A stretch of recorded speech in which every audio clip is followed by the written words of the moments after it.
अगर मनोहर लाल को कंटिन्यू करना था तो वो मुख्यमंत्री थे ही, वो उसकी इतने बड़ी कवायद की जरूरत नहीं थी। तो पार्टी ये तय कर चुकी थी और ये पिछले लंबे समय से चला आ रहा था कि मनोहर लाल खट्टर के खिलाफ एक एंटी इंकम्बेंसी स्टेट में बनी हुई है और तमाम सर्वे उसी की तरफ इशारा कर रहे थे।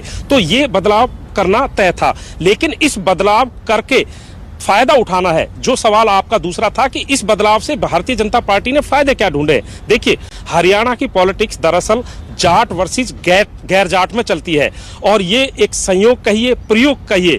भारतीय जनता पार्टी ने मनोहर लाल खट्टर का जब नाम पहली बार लिया था तो हरियाणा के लोगों को एक तरीके से झटका लगा था कि हरियाणा जैसे स्टेट में भजन लाल के बाद कोई दूसरा गैर जाट मुख्यमंत्री बना। तो ये एक माहौल तैयार किया गया और उसका नतीजा ये रहा कि लगातार हरियाणा में जाति के हिसाब से जो है वोटों का ध्रुवीकरण होता रहा।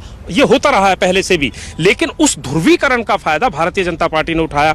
अब गैर जाट तो था ही, लेकिन गैर जाट के साथ साथ जो एससी और ओबीसी है वो कहीं ना कहीं भारतीय जनता पार्टी से छटकता हुआ नजर आ रहा था।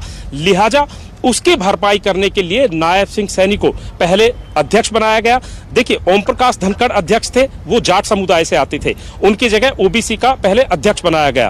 फिर उसी अध्यक्ष को अब मुख्यमंत्री बना दिया है। तो जो वोटों का प्रतिशत है वो काफी बड़ी प्रतिशत है ओबीसी का हरियाणा में, और उसी को साधने के लिए भारतीय जनता पार्टी ने इतना बड़ा एक प्रयोग किया है। अब ये प्रयोग आगे कितना सकारात्मक रहेगा, इसके नतीजे क्या होंगे, वो आने वाला वक्त बता देगा। लेकिन फिलहाल दिक्कत यह है कि अनिल विज एक बार यहां से नाराज होकर चले गए हैं। जैसा कि अशोक सिंघल बता रहे थे, अनिल विज डिसिप्लिन्ड है, अनुशासन में वो रहते हैं, लेकिन वो मुखर हैं, दबंग है। वो सही को सही और गलत को गलत कहते हैं, चाहे पब्लिक प्लेटफॉर्म हो, विधानसभा हो, या फिर वो सड़क पर खड़े हों। वो अकेले ऐसे नेता हैं जो रात के 2-2 बजे तक जनता दरबार लगाते हैं, हरियाणा के लोगों की बात सुनते हैं। तो वो उनकी छवि है, वो उन्होंने एक ऐसी छवि बनाई है कि मैं गलत बात ना सहन करता हूं, ना मैं बर्दाश्त